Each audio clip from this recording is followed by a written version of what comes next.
से सवाल ये है कि आप इमरान खान को क्या पैगाम देना चाहेंगे? So the thing is that blind people are contributing a lot to the community.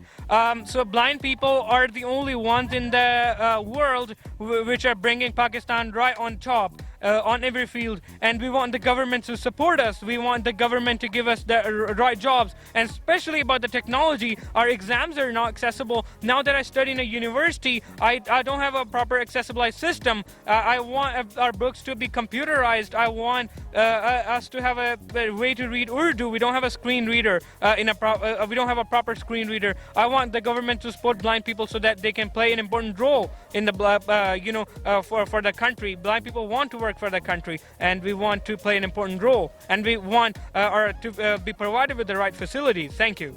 You're welcome. Thank you so much.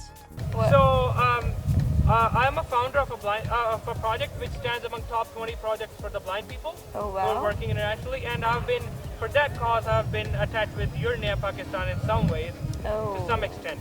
That's great. So I know about project. I do. Okay.